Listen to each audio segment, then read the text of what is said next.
तो क्या आप भी एक्सेल में स्क्रॉल करते करते थक चुके हैं और रोज खत्म नहीं होती और बॉस पूछता है रिपोर्ट किधर है और आप कहते हैं सर लोड हो रहा है। तो भाई आज से टेंशन खत्म, क्योंकि आज हम सीखने वाले हैं पावर बीआई, जो बोरिंग डेटा को बना देता है दमदार डैशबोर्ड। अब न ज्यादा फार्मूला न हेडेक, बस ड्रैग एंड ड्रॉप कीजिए और डेटा बोलेगा हेलो बॉस। नमस्कार दोस्तों, मैं हूं अखिलेश और आप देख रहे हैं मेरा यूट्यूब चैनल अखिलेश गुप्ता। आज मैं सिखाने वाला हूं पावर बीआई, बिल्कुल जीरो से हीरो तक। अगर आप डेटा को बनाना चाहते हैं स्मार्ट और साथ में आप भी स्मार्ट बनकर डेटा एनालिस्ट बनना चाहते हैं तो इस वीडियो को शुरू से अंत तक जरूर देखिएगा, क्योंकि डेटा बोरिंग नहीं होता, दिखाने का तरीका बोरिंग होता है। तो चलिए हम समझने की कोशिश करते हैं पावर बीआई क्या है। पावर बीआई माइक्रोसॉफ्ट द्वारा बनाया गया एक बिजनेस इंटेलिजेंसी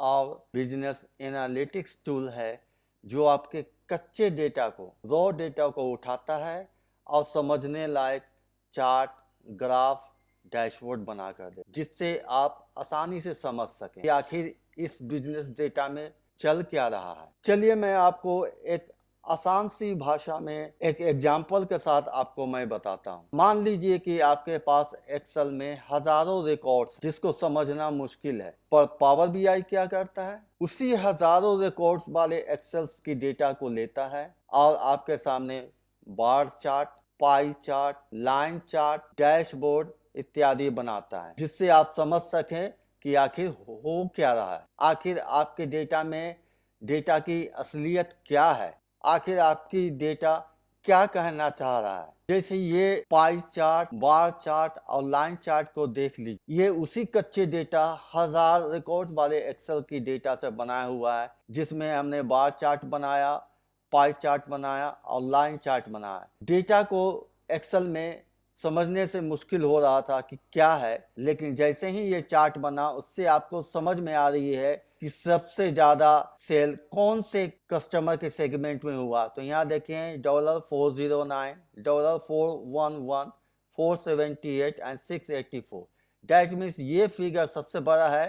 तो इस फिगर में मतलब कारपोरेट में हमारा सेल सबसे ज्यादा हुआ। इस ग्राफ के थ्रू हमने आसानी से पहचान लिया कि जो फिगर सेक्शंस में बड़ा लग रहा है, मतलब वहां पर सेल्स ज्यादा हुई है। और जैसे ही हम इस पे क्लिक किए, बाकी के दो चार्ट्स भी चेंजेज आ गए। इसमें ये देख रहा है कि जब हम सेगमेंट, कारपोरेट सेगमेंट सेलेक्ट करते हैं जहां पर सेल्स ज्यादा हुई थी, अब फील्ड में आते हैं, बार चार्ट में आते हैं कि हमें टोटल कॉस्ट और टोटल सेल्स किस रीजन में हुई। तो यहाँ रीजन देख रहे हैं कि सबसे ज्यादा ब्लू वाली बार यहाँ जा रही है, मतलब यहाँ पर हमने ज्यादा टोटल सेल्स की है और सबसे ज्यादा कॉस्ट हमें रीजन में लगा। अगर मैं इसको दोबारा क्लिक कर लेता हूँ तो भी आपको बार चार्ट देखने से पता चलता है कि सबसे ज्यादा सेल्स जो है इस रीजन में हुआ है। ब्लू वाली टोटल सेल्स है और स्काई कलर वाली टोटल कॉस्ट है, और इस रीजन में ही टोटल कॉस्ट भी लगा है। तो कॉस्ट ज्यादा लगेगा तो सेल्स तो ज्यादा होंगे। तो इस फिगर को देखने से पता चल जाता है। लेकिन एक्सेल में हम बोरिंग डेटा, जो कि हजारों की रिकॉर्ड में था, उसको देखने से कुछ भी पता नहीं चलता था। ये पावर बीआई का कमाल है, जिससे आप आसानी से समझ जाते हैं कोई भी चीज कि आखिर आपकी बिजनेस डेटा की असलियत क्या है। अब चलिए समझने की कोशिश करते हैं कि पावर बीआई आखिर करता क्या है। पावर बीआई अलग अलग डेटा सोर्सों से डेटा को कनेक्ट करता है, मतलब इंपोर्ट करता है कोई भी एक्सटर्नल सोर्सेस से, चाहे वो एक्सेल की फाइल हो, सिक्वल की फाइल हो, टीएक्सटी फाइल हो, सीएसवी फाइल हो, या कोई यूआरएल से, वेब से कनेक्ट करके डेटा को इंपोर्ट करता है। इंपोर्ट करने के बाद डेटा को क्लीन करता है। अगर आपकी डेटा में एरर है तो उसको क्लीन करता है। और मोस्ट ऑफ द टाइम जो भी हमें डेटा मिलती है एनालिसिस के लिए, उसमें एरर होता ही होता है। मतलब डेटा जैसे हम चाहते हैं वैसा डेटा तो किसी भी सूरत में नहीं होता, इसलिए डेटा को क्लीन करता है इंपोर्ट करने के बाद। फिर डेटा को एनालाइज करने लायक बनाता है। फिर आप उस पर डैशबोर्ड, चार्ट बनाइए और उससे पता चल जाएगा कि डेटा की असलियत क्या है। फिर आप डिसीजन लीजिए। जिस रीजन में आपकी सेल्स कम हो रही है वहाँ पर आपको ज़्यादा मेहनत करने की ज़रूरत है कि ऐसा क्या करें कि इस रीजन में सेल्स कम हो रही है, क्या त्रुटियां हैं, क्या डिमेरिट्स है जिसके कारण इस रीजन में सेल्स नहीं हो रही। क्या कस्टमर इंटरेस्टेड नहीं है, या कस्टमर की रेजिडेंस, आपके कंपनी से कस्टमर की रेजिडेंस की डिस्टेंस बहुत ज़्यादा है ताकि लोग आपके कंपनी तक नहीं आ पा रहे हैं। क्या रीजन हो सकता है, इसका पता करना बहुत ज़रूरी है। फिर उसके ऊपर स्ट्रेटेजी बनाना, प्लानिंग बनाना, फिर ये सब सारे काम कर सकते हैं ताकि जिस रीजन में आपकी सेल्स कम होती है उस रीजन में आपकी सेल्स बढ़ सके। तो कुछ ना कुछ तो करना पड़ेगा। ये है डेटा एनालिटिक्स। तो power BI data analytics tools भी है और डेटा बिजनेस इंटेलिजेंस टूल्स भी है। अब हम आगे पढ़ेंगे कि इसका इंस्टॉलेशन कैसे करते हैं, पावर बीआई की वर्क फ्लो कॉन्सेप्ट्स क्या हैं, डेटा को इंपोर्ट करते हैं तो कैसे करते हैं, डेटा क्लीनिंग करना हो तो कहाँ करते हैं और कैसे करते हैं, डेक्स की मॉडलिंग कैसे करते हैं, मॉडलिंग क्या होती है, आगे बढ़ते चलेंगे समझते चलेंगे। कुछ डेक्स के फार्मूले का भी हम यहाँ पर एग्जाम्पल के साथ आपको बताएंगे।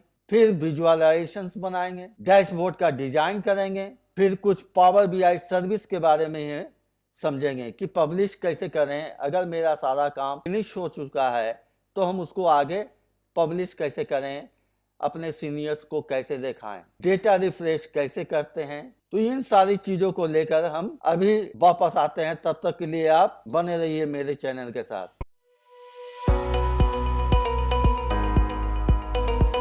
तो चलते हैं कि पावर बीआई का इंस्टॉलेशन कैसे करें। पावर बीआई का इंस्टॉलेशन करने के लिए आप किसी भी ब्राउज़र पे जाएं, जैसे आपकी सिस्टम है, चाहे जो भी ब्राउज़र आपके सिस्टम पे लोडेड है उस पे जाएं। गूगल क्रोम हो सकता है, अब मैंने एज खोला है। यहाँ पर आप जाके सर्च करेंगे पावर बीआई डेस्कटॉप, क्योंकि जो भी काम करेंगे आप डेस्कटॉप के अंदर ही करेंगे। तो हम यहाँ पावर बीआई डेस्कटॉप डाउनलोड लिखेंगे और सर्च करेंगे, क्योंकि पावर बीआई डेस्कटॉप बिल्कुल फ्री वर्जन डेस्कटॉप है। सारी चीज़ें आप इसके अंदर कर सकते हैं, लेकिन पब्लिशिंग नहीं कर सकते, क्योंकि पब्लिशिंग के लिए आपको लाइसेंस की ज़रूरत पड़ेगी और लाइसेंस के लिए पैसे चाहिए ना। तो अगर आप कंपनी में काम कर रहे हैं तो कंपनी वाले आपको लाइसेंस वाले पावर बीआई डेस्कटॉप आपको देंगे ताकि आप उस पर काम करें और साथ में साथ पब्लिश भी करें। तो यहाँ हम फ्री पावर बीआई डेस्कटॉप पे काम करेंगे, लेकिन हम पब्लिश नहीं कर पाएंगे। लेकिन मैं आपको बताऊंगा कि पब्लिश करते हैं तो कहाँ से करते हैं, और पब्लिश करने के बाद क्या क्या ऑप्शंस आते हैं जिस पे हमें गौर करना ज़्यादा ज़रूरी होता है ताकि आपकी रिपोर्ट पब्लिश हो सके। तो ये है आपकी पावर बीआई डेस्कटॉप। यहाँ से इंस्टॉल ऑन विंडो कीजिएगा और अपनी सिस्टम के अकॉर्डिंग कॉन्फ़िगरेशन चुनने के बाद पावर बीआई डेस्कटॉप इंस्टॉल कीजिएगा। जैसे मैं इंस्टॉल ऑन विंडोज़ पे क्लिक करता हूँ तो ये आपको फ्री वर्जन वाली आपकी सिस्टम के अकॉर्डिंग यहाँ पे पावर बीआई डेस्कटॉप आएगी, चाहे वो 32 बिट का सिस्टम हो या 64 बिट का सिस्टम हो। आप अपने सिस्टम के अकॉर्डिंग कॉन्फ़िगरेशन के according power BI desktop download कर लीजिएगा। यहाँ पे डाउनलोड है, डाउनलोड कीजिएगा। 2 मिनट मुश्किल से लगेंगे, डाउनलोड हो जाएंगे। डाउनलोड होने के बाद जो फाइलें आएगी आप उस पर डबल क्लिक करके इंस्टॉल कर सकते हैं। तो यहाँ देखिए ये जो आ रहा है माइक्रोसॉफ्ट स्टोर से डाउनलोड होने की बातें आ रही है, क्योंकि अधिकतर के केसेस में यही होता है कि माइक्रोसॉफ्ट स्टोर वाले ही दे देते हैं, क्योंकि आपको फ्री वर्जन देना है इसलिए, या आप ब्राउज़र से भी डाउनलोड कर सकते हैं। तो यहाँ से भी डाउनलोड कीजिए। यहाँ डाउनलोड पे हमने क्लिक किया तो ये माइक्रोसॉफ्ट स्टोर का ये विंडोज ओपन हो रहा है, जहाँ पे गेट का ऑप्शन होगा और उसको आप डाउनलोड गेट पे क्लिक करके कर सकते हैं। जैसे ही डाउनलोड कर लेंगे तो जैसे आपने कई बार सॉफ्टवेयर को इंस्टॉल किया होगा अपने मशीन पे, उसी तरह exe फाइल करके आप इंस्टॉल कर सकते हैं। यहाँ देखिए मेरे केस में ओपन आ रहा है क्योंकि मैंने ऑलरेडी अपने सिस्टम पे डाउनलोड कर रखा है, जिस वजह से ओपन आ रहा है। आपके केस में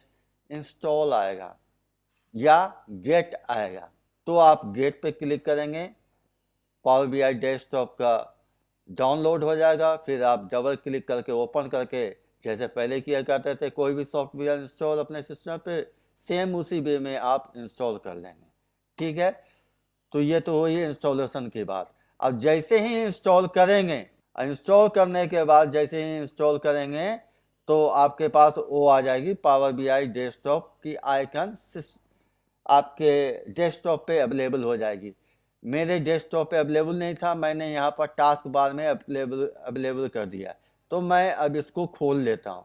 तो जैसे ही आप इसको राइट क्लिक करके ऑप्शंस, इसको क्या करता हूँ, पहले मैं क्विट कर देता हूँ क्योंकि ये मेरा खुला हुआ है, ताकि आपको पता चले कि यहाँ खुलने के बाद कैसे होता है, क्या क्या चीज़ें आती है। इसलिए मैंने पहले इसको क्विट कर लिया। अब यहाँ पर जाके मैं क्या करूँगा, यहाँ पे सर्च बार है, यहाँ पे सर्च करूँगा पावर बीआई डेस्कटॉप। देखिए ऊपर दिख रहा है ना, डेस्कटॉप दिख रहा है ना। यहाँ से मैं क्लिक करूँगा। क्लिक करने के बाद इसको मैं अपने सिस्टम पे ओपन कर रहा हूँ। जैसे ही आप पावर बीआई डेस्कटॉप ओपन करेंगे, इस तरह की इंटरफेस आपके सामने आएगी। आप देख रहे हैं लेफ्ट साइड में आपका ओपन है, दैट मीन्स आपने कभी रिसेंटली काम किया होगा तो वो फाइल यहाँ पर शो करती है, लेकिन अभी हमने रिसेंटली कोई काम नहीं किया इसलिए शो नहीं कर रही है। आपके मिडिल सेक्शन में देख रहे हैं कुछ सैंपल्स दिए हुए हैं। सैंपल्स दिए हुए हैं मतलब ये जो है प्लस वाले icon, gate data from other sources, कहीं और से आप डेटा को इंपोर्ट करना चाहते हैं तो यहाँ पर आप क्लिक करके इंपोर्ट कर सकते हैं। लर्न विद सैंपल डेटा, कुछ डेटा पावर बीआई ने अपने आप रख रखा है। अगर आप सीखना चाहते हैं उसी सैंपल डेटा से तो यहाँ पे क्लिक करेंगे। आपको कहीं से इंपोर्ट करने की जरूरत नहीं है, ये डेटा आपके पास खुद ब खुद ला के छोड़ देगी। आप सिक्वल सर्वर से उठाना चाहें तो सिक्वल सर्वर उठा सकते हैं डेटा को, एक्सेल वर्कबुक से भी उठा सकते हैं, कुछ और वेब यूआरएल से उठाने की चीज़ है, या ब्लैंक रिपोर्ट भी खोल सकते हैं, उसके बाद भी डेटा उठा सकते हैं। तो बहुत सारी चीज़ें दे रखी है और यहाँ पर थोड़ी सी आपको बता रखा है कि थोड़ा सा इंट्रोडक्शन पढ़ लीजिए कि पावर बीआई क्या है। तो आप पढ़ना चाहें तो पढ़ सकते हैं, आपकी मर्जी है, वैसे मैं आपको बता ही रहा हूँ। और ये सब साइन इन है, मतलब साइन करेंगे तो आपसे वो लाइसेंसी वाली चीज़ मांगेगी, मतलब पैसा मांगेगा। साइन मत कीजिए, फ्री में सीख ही रहे हैं तो साइन करने की क्या जरूरत। अब ये ऑप्शन सेटिंग है, इसकी ज़रूरत नहीं है, ज़रूरत पड़ेगी तो बाद में देखें। तो ये चीज़ें हैं। तो हम क्या करते हैं, एक्सेल शीट को इंपोर्ट करते हैं। तो पहले मैं आपको एक वर्क फ्लो बता देता हूँ कि इसकी वर्क फ्लो क्या है। पावर बीआई का तंबू 3 बम्बू पे खड़ा है। डेटा, मॉडलिंग एंड रिपोर्टिंग, 3 चीजें हैं, डेटा, मॉडलिंग एंड रिपोर्टिंग। ये है पावर बीआई का 3 बम्बू। सबसे पहले तो आपको देखनी पड़ेगी डेटा। जब डेटा मिल जाएगी तो आप करेंगे मॉडलिंग। जब मॉडलिंग हो जाएगी तो आपके लिए सब चीज रेडी है, मतलब खाना किचन में बन चुका है, रेडी है, बस आपको जाके खाना है। तो आप रिपोर्ट बनाइए, डैशबोर्ड बनाइए, चार्ट बनाइए। तो मेन जो दिक्कत होती है इन दोनों में होती है, मतलब ज्यादा मेहनत पड़ता है। इस पे थोड़ा कम मेहनत पड़ता है, लेकिन इसमें लॉजिक पड़ता है, दिमाग लगता है इसमें। तो ये डेटा है क्या, डेटा का मतलब डेटा को इंपोर्ट करना, डेटा को ट्रांसफॉर्म करना मतलब सफाई करना, और डेटा को लोड करना। ये 3 चीजें हैं डेटा में। ETL का प्रोसेस होगा, extract, transform and load. Extract का मतलब किसी भी एक्सटर्नल सोर्सेस से आप डेटा को एक्सट्रैक्ट कर रहे हो, ला रहे हो, उसमें कुछ डेटा में गलतियां मिल गई, उसको आप सफाई करोगे, अपने रिपोर्ट के लायक डेटा को बनाओगे, कुछ गलतियों को सुधारोगे, ट्रांसफॉर्मेशन करोगे, तो हो गया ट्रांसफॉर्म। जब सब कुछ सही हो गया फिर अब क्या करेंगे, फाइनली अपने मॉडल में इंपोर्ट कर लेंगे, तो उसको बोलते हैं लोड। तो E for extract, T for transform मतलब सफाई करना, L फॉर लोड। तो ETL प्रोसेस ये होता है डेटा वाला में। जब ये काम हो गया तो आप आइए मॉडलिंग में। मॉडलिंग का क्या होता है, सपोज कीजिए कि आपके पास 5-6 तरह का टेबल है, आपने इंपोर्ट किया डेटा। आप चाहते हैं जैसे SQL में ज्वाइन करते थे उसी तरह चाहते हैं कि आपका टेबल आपस में एक दूसरे से ज्वाइन हो जाए, ताकि किसी का भी डेटा कहीं से भी हम पुल कर सकते। क्योंकि आप जानते हैं कि कस्टमर का डेटा इतना बड़ा होता है या सेल्स का डेटा इतना बड़ा होता है कि सारी इंफॉर्मेशन एक फाइल में नहीं आ सकती, तो मल्टीपल फाइल बनाकर लोग रखते हैं और सर्वर पर रखते हैं, फिर उससे ज्वाइन करके रखते हैं। तो उसी तरह मॉडलिंग का काम है ज्वाइन करना, आपस में मल्टीपल टेबल को अटैच करना, लिंक करना, ताकि यहां से पुल करे तो वहां वाली इंफॉर्मेशन यहां चलाएं। इसको बोलते हैं मॉडलिंग। जब सब कुछ फिट हो गया तो आप आइए यहाँ पर बार चार्ट बनाइए, लाइन चार्ट बनाइए, पाई चार्ट बनाइए, कम्बो चार्ट बनाइए, डेटा व्यू बनाइए, रिपोर्ट बनाइए, कुछ भी बनाइए, सब चीज बनाइए। और ये सारा काम जो होगा पावर BI डेस्कटॉप के अंदर होगा। वैसे पावर BI के 2 और मॉडल है, पावर BI सर्विस जिसके बारे में हम पढ़ेंगे, एक पावर BI मोबाइल होता है। तो क्या होता है ना, सर्विस के थ्रू जब पब्लिश कर देते हैं ना तो मोबाइल पे मैनेजर सब देखता रहता है रिपोर्ट को, डैशबोर्ड को। हम लोग देख के घबरा जाते हैं, ये लोग कैसे देख रहा है मोबाइल पे। तो पावर BI का जो टेंट है ना, ये 3 खंभों पे खड़ा है। सबसे पहले तो डेटा व्यू चाहिए आपको, फिर चाहिए मॉडलिंग, फिर चाहिए आपको, सबसे पहले आपको डेटा व्यू पहला, दूसरा होगा आपका मॉडलिंग, तब तीसरा होगा आप रिपोर्ट। जब डेटा ही नहीं लाएंगे और मॉडलिंग ही नहीं करेंगे, सही डेटा ही नहीं करेंगे, तो रिपोर्ट कहाँ से आएगी। तो सबसे पहले हम क्या करेंगे, डेटा। और डेटा के लिए क्या प्रोसेस होना चाहिए, ETL का प्रोसेस। तो चलिए ETL भी समझने की कोशिश करते हैं, उसके बाद डेटा को इंपोर्ट करने की कोशिश करते हैं। तो यहाँ से हम एक्सेल की डेटा को लाते हैं, तो यहाँ पर हम क्लिक करते हैं। अब ये हमारे पास ले जाएगा कौन से लोकेशन में आपका एक्सेल का डेटा है। तो ये एक्सप्लोरर खुल गया, मैं ये एक्सेल की फाइल है, मैं इसको कनेक्ट कर लेता हूँ। तो चलिए पावर BI हम ओपन करते हैं। मैंने यहाँ पर अपने टास्क बार में लगा रखा है, इसलिए इस आइकन पे क्लिक कर देंगे और ओपन करेंगे। हमने क्लिक कर दिया, थोड़ा सा टाइम लेता है ये, लेकिन ओपन हो जाता है। 1-8 मिनट का टाइम लगेगा शुरू में।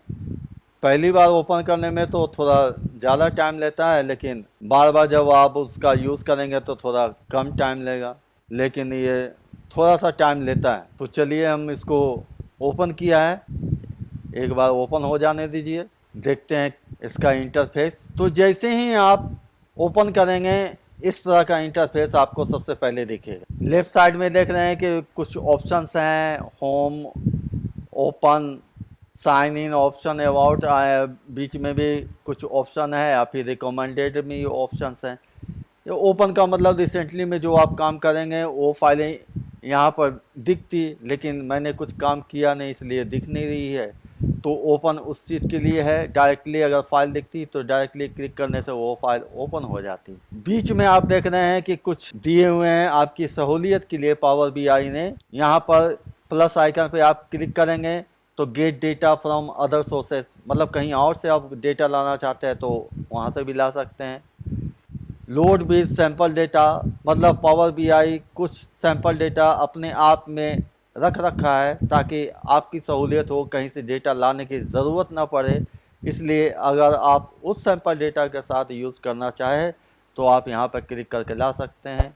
SQL सर्वर से डेटा लाना चाहें तो यहाँ से क्लिक करके ला सकते हैं। एक्सेल वर्कबुक इंपोर्ट करना है तो डायरेक्ट यहाँ पर क्लिक कीजिए, एक्सेल वर्कबुक आ जाएगा। कहीं वेब से या URL से या ब्राउज़र से कहीं से डेटा लाना चाहें किसी भी साइट से तो यहाँ से क्लिक करके ला सकते हैं। कुछ ब्लैंक रिपोर्ट भी आप डायरेक्ट ओपन कर सकते हैं, बाद में भी आप डेटा इंपोर्ट कर सकते हैं, लेकिन मैं रिकमेंड करूँगा सबसे पहले डेटा को इंपोर्ट करो। तो मैं यहाँ से एक्सेल फाइल लाने की कोशिश करता हूँ, तो मैं यहाँ एक्सेल फाइल वाले पे क्लिक किया।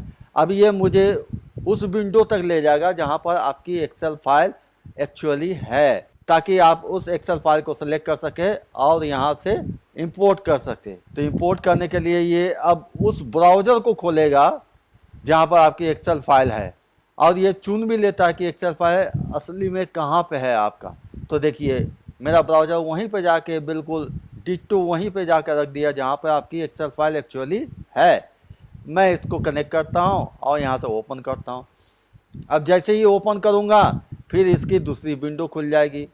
अब दूसरी विंडो कैसे खुलेगी वो अभी अब आता है तो मैं बताता हूँ। अभी ये फाइल कनेक्ट कर रहा है, क्योंकि देख रहे हो ये कनेक्टिंग लिखा हुआ। एक्सेल फाइल हमने कनेक्ट किया है। फिलहाल आप भी सीखने के लिए एक्सेल फाइल ही कनेक्ट करें, क्योंकि सैंपल डेटा भी जो आपके लिए पावर BI रख रखा है वो भी एक्सेल फाइल ही है। तो यहाँ देखिए ये आई। अब यहाँ पर देखिए कि मैंने तो एक ही फाइल कनेक्ट की थी, लेकिन उस फाइल के अंदर 3 चीज़ें दिखा रही है, 3 टेबल दिखा रही है। कैसे दिखा रही है भाई? जैसे अगर मैं कहूँ, जैसे आप देख रहे हो ना ये एक्सेल फाइल में यहाँ पर ऑर्डर टैब है, रिटर्न टैब है, यूजर्स टैब है। तो 3 टैब है एक्सेल फाइल के अंदर। इन्होंने क्या किया, तीनों टैब को इन्होंने टेबल समझ लिया। ऑर्डर्स, रिटर्न और यूजर तीनों टेबल समझ लिया। मैं क्या करता हूँ, केवल ऑर्डर्स टेबल यहाँ पर ले आता हूँ, ठीक है। रिटर्न टेबल भी ले आता हूँ, यूजर्स टेबल भी ले आता हूँ, तीनों ले आता हूँ। तो तीनों पे चेक करना पड़ेगा। अब जैसे एक पे चेक करेंगे तो ऑर्डर पे, तो ऑर्डर की प्रीव्यू दिखाएगी कि इस टेबल के अंदर आपका डेटा कैसा है। अब ये ऑर्डर टेबल पे नहीं दिखा रहा। अब जिसको इसको हटा दिया, मैं रिटर्न पे लगाता हूँ तो रिटर्न वाले टेबल की प्रीव्यू दिखाएगी। अब ऑर्डर पे लगाया तो ऑर्डर वाले टेबल की प्रीव्यू दिखाएगी, जिसके अंदर इतने सारे रिकॉर्ड हैं। और ये लास्ट वाली थी जो हमने सबसे पहले देखी थी, ये लास्ट वाली थी। हम क्या किए, यहाँ से पहले हम कर लेते हैं ट्रांसफॉर्म, क्योंकि अभी हमने एक्सट्रैक्ट किया। अभी हम यहाँ से ट्रांसफॉर्म दबाते हैं। अब जैसे ही ट्रांसफॉर्म दबाएंगे, यह ट्रांसफॉर्म करने के लिए उसी पावर क्यूरी एडिटर पे ले जाएगा, क्योंकि पावर BI में ट्रांसफॉर्म करने का सेक्शन अलग बना रखा है। पावर क्यूरी एडिटर यहाँ ले गया। अब इस पावर क्यूरी एडिटर में वो टेबल यहाँ शो करेगा, फिर हम उस पर सफाई का काम कर सकते हैं। एक बार खुल जाने दीजिए पूरी तरह से। अब देखिए खुल गई। अब मैं इसको थोड़ा सा साइज को बड़ा कर देता हूँ। कह रहा है कि ये प्रीव्यू जो है 3 दिन पुरानी है, आप इसको रिफ्रेश कर लीजिए। मैंने रिफ्रेश दबा दिया, ठीक है। अब देखिए हमें चेंज करने की क्या ज़रूरत है। यहाँ देखिए कॉलम नेम, हेडर नेम हमें रीजन और मैनेजर होना चाहिए। एक्चुअल में रो नंबर 1 पे है हमारा हेडर, ये यहाँ पे होना चाहिए थे, लेकिन यहाँ पर कॉलम 1 कॉलम 2 दे रखा है, गलती है। तो हमें क्या करना पड़ेगा, इस रो 1 को यहाँ पे लाना होगा। तो अब हमें रो 1 वाले को हेडर की जगह पर लाना पड़ेगा, कॉलम 1 कॉलम 2 हटाना पड़ेगा। तो इसके लिए क्या करेंगे, ट्रांसफॉर्म करेंगे। यही मैं बता रहा था कि जो आपको डेटा शुरू में मिलती है वो आपके एनालिसिस के लायक होती ही नहीं, एरर होती ही होती है, आपको ट्रांसफॉर्म करना ही होगा। तो ये पहला केस मिल गया। अब इसको क्या करेंगे, ट्रांसफॉर्म करेंगे। इसको उठा के यहाँ रखेंगे, ऐसे तो उठा के रखेंगे तो होगा नहीं, कुछ तो मेथड होंगे। तो ये जो कोड देख रहे हो इसको बोलते हैं M code, M language mashup code, 3 नाम है। एम कोड ही समझ लीजिए, छोटा पड़ता है और आसान पड़ता है याद करने। तो मैं अभी फ़िलहाल एम कोड की वजह से ही कर देता हूँ। यहाँ मैंने लिख दिया टेबल प्रोमोट हेडर, हमें हेडर को प्रमोट करना है, और यहाँ पर ये कर दिया, एंटर मार दिया। अब देखिए आ गया ना सही जगह पे हेडर। कॉलम 1 कॉलम 2 ख़त्म। अगर आपको एम कोड सीखनी है तो मैं इस पर एक अलग से वीडियो बनाऊंगा, सीख लीजिएगा, क्योंकि ये बहुत ज़रूरी है। लोग घबरा जाते हैं। अगर आपने हिम्मत कर लिया, एम कोड सीख लिया, पावर BI सीख ली, तो समझिए कि आपकी नौकरी तो पक्की है, क्योंकि एम कोड ही आपकी एक यूनिक स्किल्स है जो आपको फाइनल तक ले जाएगी। अब फाइनल क्या, जॉब पकड़ाने में मदद करेगी, क्योंकि 10 लोग अगर फाइनल राउंड में पहुंच गए और आपके पास ही एम कोड की एक अच्छी नॉलेज है, तो आप इंटरव्यू से डील कीजिए, 2-4 एग्जाम्पल बताइए, हो जाइए नौकरी में सेलेक्टेड। तो एम कोड सीख लीजिएगा, मेरी रिकमेंडेशन है।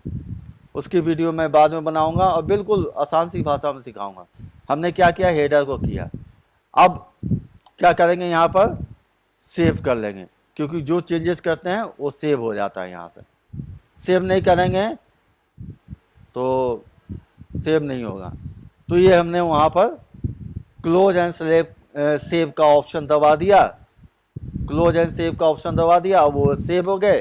अब वो डेटा सेव होकर ये फाइनली लोड हो रहा है। एक्सट्रैक्ट कर लिया हमने, कनेक्ट करके इंपोर्ट कर रहे थे एक्सेल फाइल, उसके बाद हमने ट्रांसफॉर्म किया, अब ये फाइनली लोड हो रहा है। और जब भी लोड होगा ना तो राइट साइड में ये देख रहे हैं डेटा के अंदर ये वो टेबल दिखेंगे। इसके बावजूद भी अगर कोई और गलतियां मिले तो यहाँ से भी आप पावर क्वेरी एडिटर में ट्रांसफॉर्मेशन के लिए जा सकते हैं। वो कैसे देखते चलेंगे, सब कुछ करेंगे, बस इस वीडियो को शुरू से अंत तक देखिए। मास्टर ने बना दिया तो मैं वीडियो बनाना छोड़ दूंगा। 20 साल का एक्सपीरियंस है मुझे, 20 साल का। टीचिंग में भी मैंने 20-25 साल मैंने टीचिंग भी की है, तो मुझे पढ़ाने का भी तजुर्बा है। मेरी थोड़ी आवाज़ थोड़ी सी ऊपर वाले ने ऐसा दिया है, लेकिन अक्ल ज़्यादा दी है, समझाने की शक्ति ज़्यादा दी है। तो आप थोड़ा सा कमेंट कीजिएगा मेरे इम्प्रूवमेंट के लिए, कमेंट में ज़रूर डालिएगा कि और क्या क्या सुधार करूं। गॉड गिफ्टेड जो आवाज़ है ना, वो तो सुधार हो नहीं सकती, बहुत कोशिश की हमने, लेकिन और जो भी चीज़ें हो सकती है कमेंट ज़रूर डालिएगा, मैं कोशिश करूँगा। क्योंकि अगर आप सीख रहे हैं हमसे तो आपसे हम भी तो सीखेंगे, फिर फ़ायदा क्या हुआ कि हम ही आपको सिखाएं, आप भी मुझे सिखाइए। तो ये अब लोड हो रहा है, थोड़ा सा वक्त ज़्यादा ले रहा है, क्योंकि जब अब चेंजेस करते हैं ना तो इस टेबल से कनेक्टेड जितनी भी सारी चीज़ें हैं ना, सबको वो रिफ़्रेश करता है। रिफ़्रेश करके फाइनली डेटा में कोई एरर है नहीं है इसकी भी जांच पड़ताल करता है, और फाइनली ये फिर लोड करता है। तो ये सब सारी चीज़ें करने में थोड़ा सा वक्त लेता है, क्योंकि पावर BI जो है ना वो थोड़ा स्लो चलता है, यूं कहो थोड़ा स्लो चलता है, लेकिन कमाल की चीज़ है, कमाल की चीज़ है। आधा से ज़्यादा कंपनियां ना दुनिया भर में पावर BI चलाती है, आधा से कम कंपनियां टैबलू चलाती है, लेकिन सिक्वल सारे में चलाती है। अब देखिए 4 रोज लोडेड, इसका क्या मतलब हुआ? इसका मतलब हुआ यूजर्स जो टेबल थी उसके अंदर 4 रिकॉर्ड ही थे। एक तो हेडर थी, हेडर को ऊपर कर दिया तो 4 रिकॉर्ड ही थे, वो अब लोड हो गए। अब लोड होके कहाँ आए भाई? अभी तक नहीं आया, अब आएंगे। ये डेटा के अंदर जब तक नहीं दिख जाए ना टेबल, समझिए कि लोड हुआ ही नहीं। सीधी सी बात है भाई, स्ट्रेट फॉरवर्ड बात करते हैं। गलती लगेगी तो मैं मुंह पर बोलूँगा, छुपाने वाली बात नहीं है। मुझे नहीं आता है तो नहीं आता है, आप चाहे जो कुछ भी कर लो, बिल्कुल स्ट्रेट फॉरवर्ड बात करता हूँ मैं। तो ये देखिए अब देखिए ये लोड हो रहा है, वर्किंग ऑन इट, उस पर काम कर रहा हूँ हमें भी बताना है, ऐसे सीखते हैं लोग, जब कोई बताता है ना तभी सीखते हैं। अब देखिए यूजर टेबल यहाँ लोड हो गई, लेकिन और लोड नहीं हुई, हमें वो दोनों भी चाहिए था। क्या करेंगे? फिर से हम करेंगे, फाइल पे जाएंगे या गेट डेटा जाएंगे या एक्सेल जाएंगे, यहाँ पे भी ऑप्शन है, एक्सेल में आए, फिर हम उस फाइल को दोबारा सेलेक्ट किया, फिर ओपन किया। क्योंकि अभी 2 फाइल हमने इंपोर्ट नहीं की, केवल एक ही फाइल इंपोर्ट हुई, जिसको हम ट्रांसफॉर्म किए तो वही इंपोर्ट हुई। अब हमें उन दोनों फाइल को भी लानी है। कौन सी? एक ऑर्डर्स वाली थी और एक रिटर्न्स वाली थी, तीसरी यूजर्स वाली थी, तो तीसरी तो आ गई। अब ऑर्डर्स वाली लानी है और रिटर्न्स वाली लानी है, तो उन दोनों फाइल को ही ले आवेंगे। नहीं लावेंगे तो मैं फिर मॉडलिंग में दिक्कत हो जाएगी, तो मॉडलिंग भी आपको बताना है इसी प्रोसेस के अंदर, इसी वीडियो के अंदर। तो अब हम चलते हैं, हमारी बाकी की 2 फाइल इंपोर्ट करेंगे। तो देखिए ये नेविगेटर विंडो खुल रहा है, यहाँ पर वो फाइल अभी शो करेगी जैसे पिछली बार शो की थी ना इंपोर्ट करने समय, वही चीज़ देखिए शो कर गई। अब मैं क्या करता हूँ, ऑर्डर भी ले लेता हूँ और रिटर्न भी ले लेता हूँ, दोनों सेलेक्ट कर लिए एक बार में। अब इसको क्या करता हूँ, यहाँ से ट्रांसफॉर्म का बटन दबा दिया। अब जैसे ही ट्रांसफॉर्म का बटन दबाऊंगा ये कहाँ जाएगा? ट्रांसफॉर्मेशन वाले सेक्शन में, मतलब पावर क्वेरी एडिटर में। अब समझ गए कि ट्रांसफॉर्मेशन कहाँ होता है? पावर बीआई के एक सेपरेट सेक्शन जो कि पावर क्यूरी एडिटर कहलाती है, वहाँ पे ट्रांसफॉर्मेशन होता है। तो ये हमें कहाँ ले जाकर छोड़ेगा? ट्रांसफॉर्मेशन वाले सेक्शन में, मतलब पावर क्यूरी एडिटर में। और एक बात और बता दूँ कि पावर क्यूरी एडिटर एक्सेल के अंदर भी होता है, वहाँ भी सेम काम करेंगे ये। तो पहले आप पावर बीआई में सीख लीजिए। तो पावर क्यूरी एडिटर ये ओपन हो रहा है, जहाँ पर अब दो टेबल दिखाएगी, क्योंकि मैंने दोनों को इंपोर्ट किया वहाँ से और ट्रांसफॉर्म वाले सेक्शन में भेज दिया कि चलो भाई ट्रांसफॉर्म वाले सेक्शन चलो, तुम दोनों में कोई गड़बड़ी होगी तो पहले ही हम ठीक कर लेंगे, ट्रांसफॉर्म कर लेंगे, फिर फाइनली हम लोड करेंगे।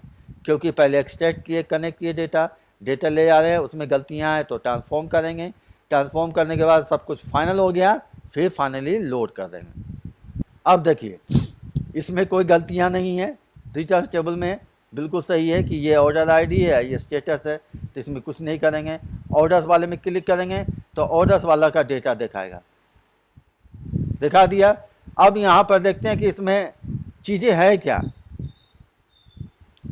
कहीं पे कोई एरर वेरर तो नहीं है, देख लेते हैं। एरर है कैसे?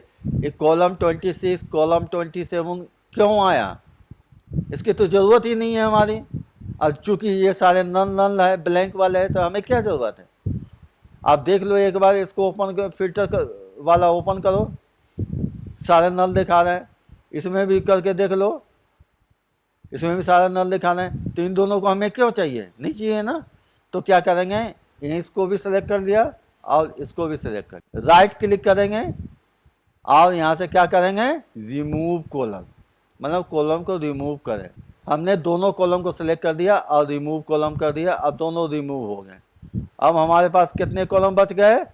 25। यहाँ देखें लेफ्ट साइड में नीचे यहाँ पर 25 कॉलम एंड 999 प्लस रोज, मतलब एक बार में ये 100 रोज ही दिखाते हैं, एक बार में ये 99 मतलब 100 रिकॉर्ड ही दिखाते हैं एक बार, इसलिए 999 प्लस 1000 रोज एक बार में दिखाते हैं, सॉरी 1000 रोज एक बार में दिखाते हैं। और चूँकि इसमें 10,000 रोज के अराउंड रिकॉर्ड हैं तो छोड़ दीजिए उसको। ये एक सेलेक्ट किए हुए थे इसलिए ऐसे आ गया, इसको यहाँ पर सेलेक्ट कर लेंगे दोबारा तो पूरे के पूरे दिखा देगा।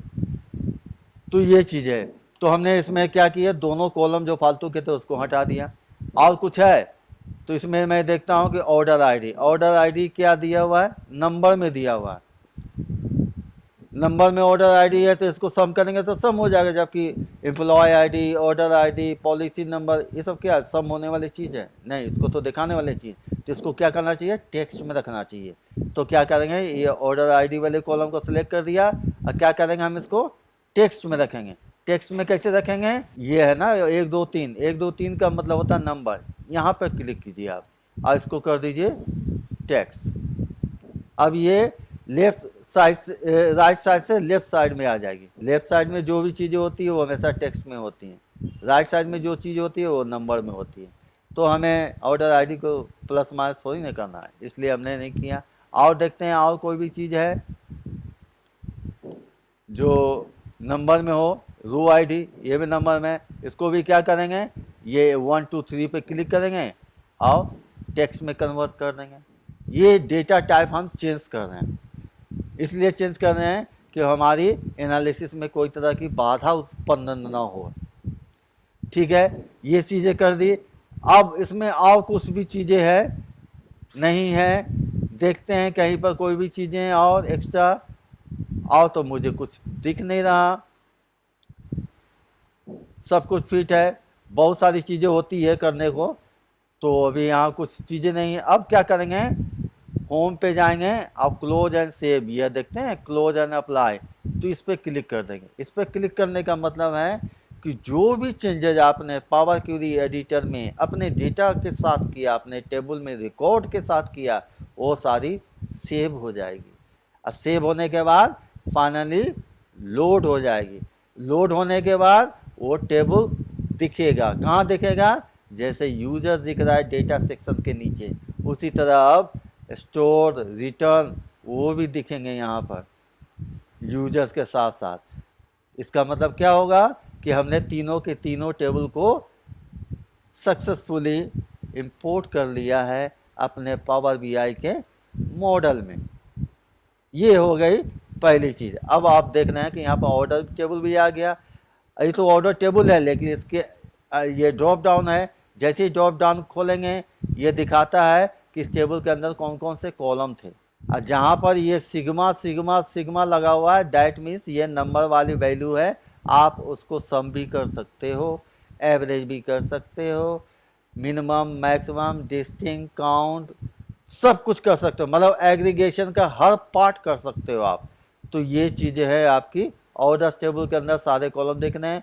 उसी तरह इसको क्लोज कीजिए। रिटर्न के अंदर 2 कॉलम है, ऑर्डर आईडी इसमें भी देखिए नंबर डाला हुआ, जबकि इसको टेक्स्ट करना था। कर लीजिएगा जैसे मैंने बताया, क्योंकि यहाँ पर मैं रिटर्न टेबल का ज़्यादा यूज़ करूँगा नहीं, इसलिए मुझे करने की ज़रूरत नहीं पड़ी। अब इसके अंदर भी 2 कॉलम है, ये दिख रहा है। ये तो हो गई डेटा मैंने पहले ले आए। अब क्या करेंगे, मॉडलिंग करेंगे, क्योंकि पहले मैंने बताया था डेटा को इंपोर्ट करना है, ETL प्रोसेस करना, एक्सट्रैक्ट किया, ट्रांसफॉर्म किया, अब फिर लोड कर दिया। तीनों चीज़ कर दी। अब हम क्या दिखाएंगे, मॉडलिंग।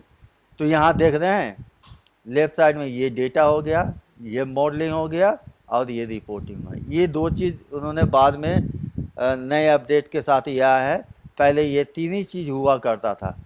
तो पहले हमने डेटा काम कर लिया, अब हम मॉडलिंग काम करें। तो मॉडलिंग के लिए मॉडल वाला क्लिक करें, तो यहाँ पर लिंक करेंगे।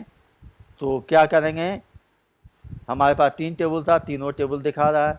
इसको ऑर्डर को नीचे कर दिया थोड़ा सा, यूज़र को इधर कर दिया थोड़ा सा, रिटर्न को भी इधर कर दिया थोड़ा सा।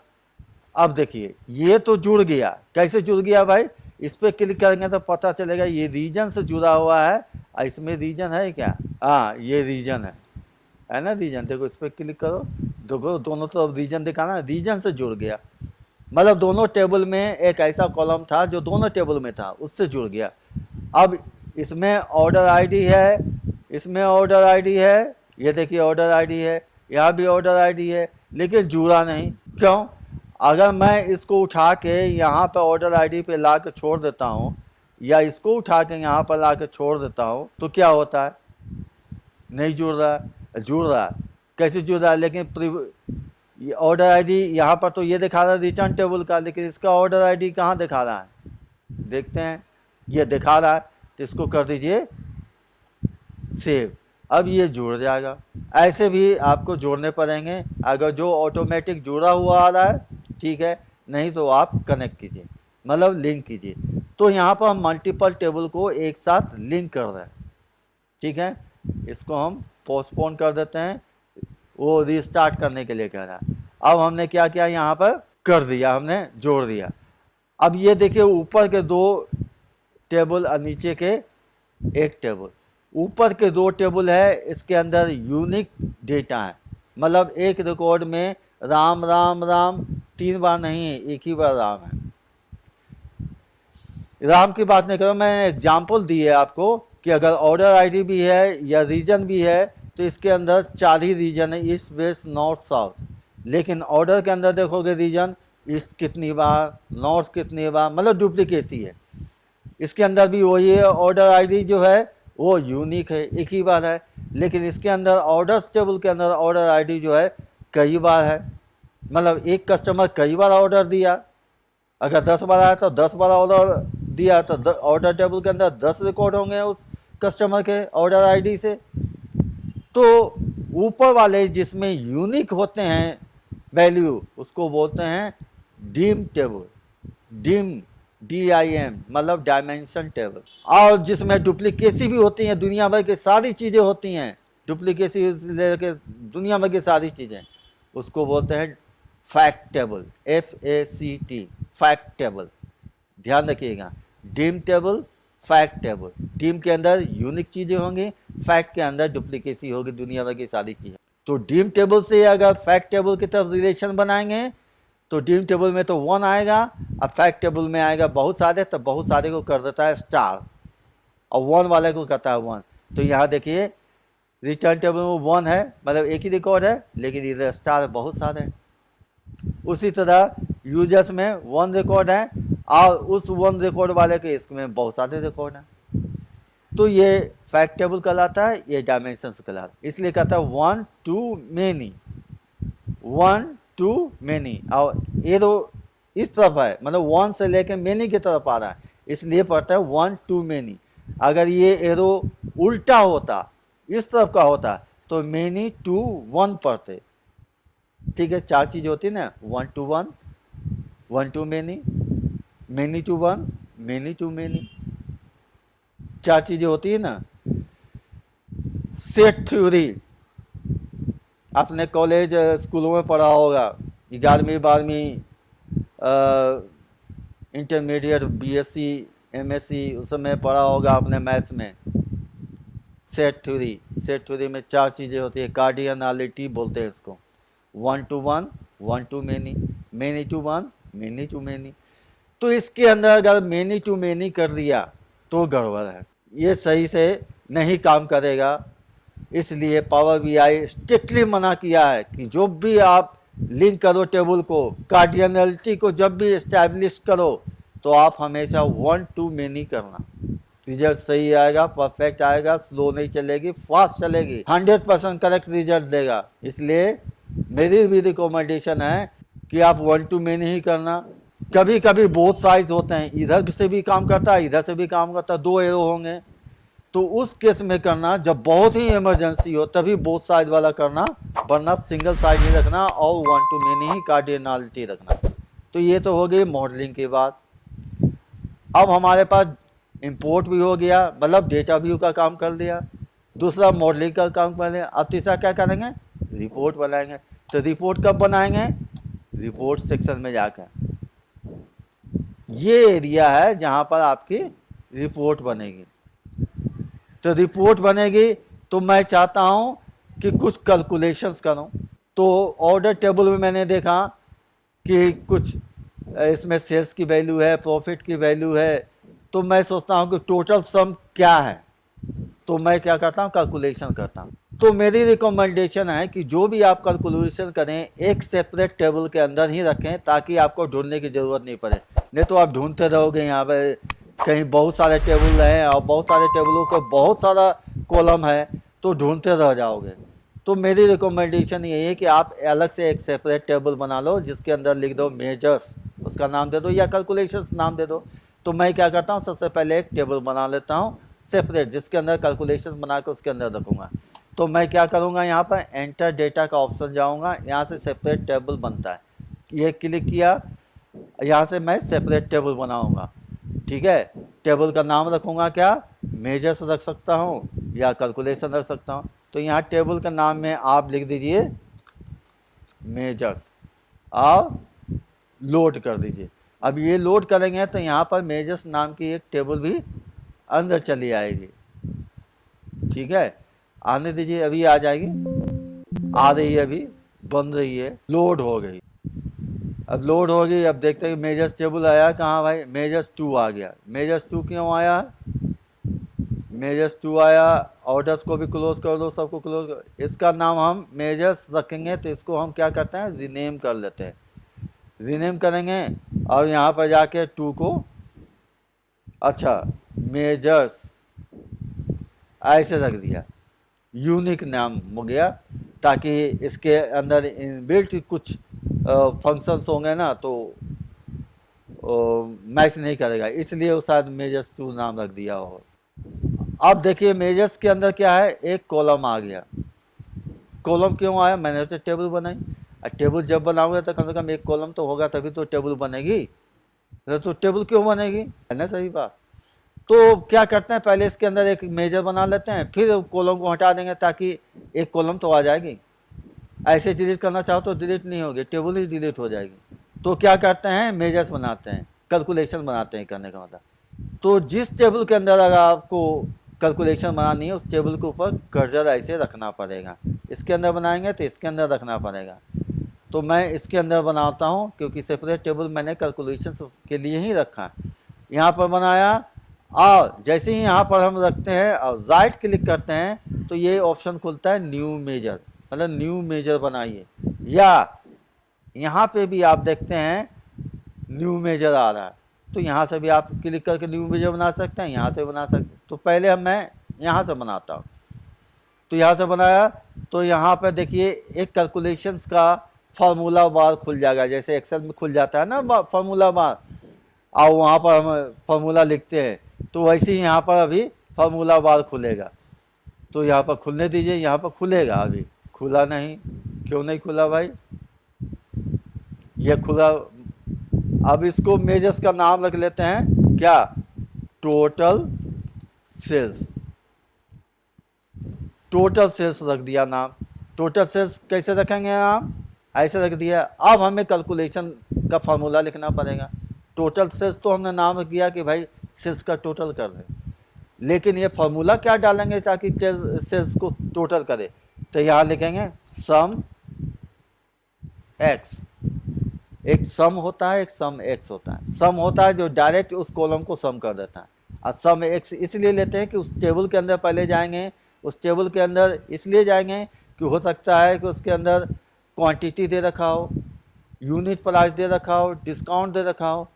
तो क्या करेंगे, हमें 3 कॉलम का हिसाब किताब करना पड़ेगा, और सम सीधा रखते हैं तो एक ही कॉलम का हिसाब किताब करना पड़ता। तो सम एक्स इसलिए किए है कि सबसे पहले ये टेबल पूछेगा, तो मैं डालता हूँ टेबल, ऑर्डर्स टेबल। अब करता हूँ कॉमा। अब यहाँ क्या कहता है, सम एक्स जैसे फॉर्मूला लिखिए इंटेलिजेंस करा के पहले टेबल का नाम दीजिए, तो मैंने दे दिया ऑर्डर्स टेबल। अब कहता है एक्सप्रेशन लिखिए, मतलब फॉर्मूला लिखिए। तो फॉर्मूला क्या लिखेंगे कि भाई पहले ऑर्डर्स टेबल के अंदर क्या डालेंगे, तो टेबल्स के अंदर देखते हैं कि यूनिट प्राइस या क्वांटिटी है, इसको करते जाए नीचे। यूनिट प्राइस है, यूनिट प्राइस को मल्टीप्लाई करेंगे क्वांटिटी से।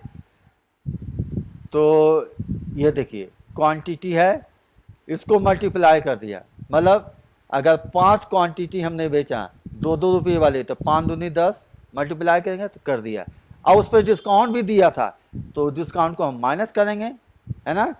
तो क्या करेंगे, डिस्काउंट वाले लिखेंगे ऑर्डर डिस्काउंट, यहाँ माइनस कर दें। अब बंद कर दिया। ये है डैक्स फॉर्मूला, डेटा एनालिसिस एक्सप्रेशन। अब इसको मार दिया एंटर। ये हमने निकाला टोटल सेल्स। अब ये टोटल सेल्स कैलकुलेट करके हमें दे देगा, और यहाँ पर ये मेजर जो लिखा हुआ, अब ये टोटल सेल्स हो जाएगा। अब आप इस कॉलम को हटा सकते हैं, यहाँ से करके लिख देंगे डिलीट फ्रॉम मॉडल। यहाँ से अब इसको हटा दिया। अब ये कॉलम 1 हट जाएंगे, केवल बच जाएंगे टोटल सेल्स। ठीक है, कॉलम हट गया, टोटल सेल्स बच गए। अब मैं करता हूँ टोटल प्रॉफिट, तो फिर यहाँ पे क्लिक करूँगा क्योंकि इसी टेबल मेजर्स टेबल के अंदर लाना है। फिर यहाँ से राइट क्लिक किया, यहाँ पर लिख दिया क्या,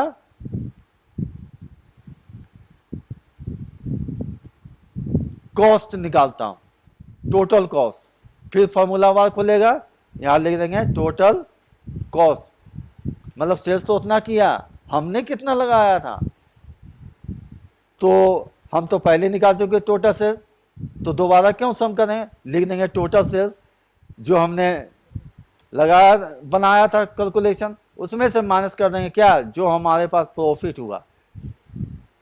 तो प्रॉफिट कैसे हुआ, तो सम ऑफ प्रॉफिट, ये प्रॉफिट कहाँ था, ऑर्डर्स टेबल के अंदर था, उसको सम करना पड़ेगा ना। इसको हमने क्या किया, सम ऑफ प्रॉफिट को माइनस कर दिया टोटल सेल्स से, तो ये हमारा निकल गया टोटल कॉस्ट। अब ये जो है यहाँ पर आ जाएगा टोटल कॉस्ट। ठीक है, फिर यहाँ पर एक और कैलकुलेशन करेंगे। यहाँ पर गए, इस बार यहाँ से न्यू मेजर करते हैं, इस बार यहाँ से न्यू मेजर करते हैं, और निकालते हैं क्या, प्रॉफिट परसेंटेज। ये पहले प्रॉफिट निकालते हैं टोटल, तो यहाँ लिख देंगे टोटल प्रॉफिट।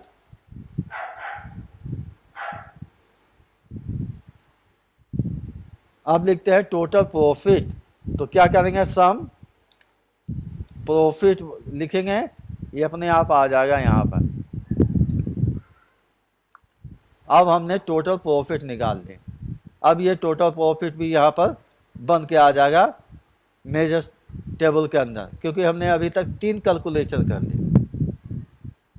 ठीक है, अब एक कैलकुलेशन और करते हैं, मेजर टेबल पर रखते हैं, राइट क्लिक करेंगे या फिर यहां से करते हैं, क्या करेंगे, प्रॉफिट परसेंटेज।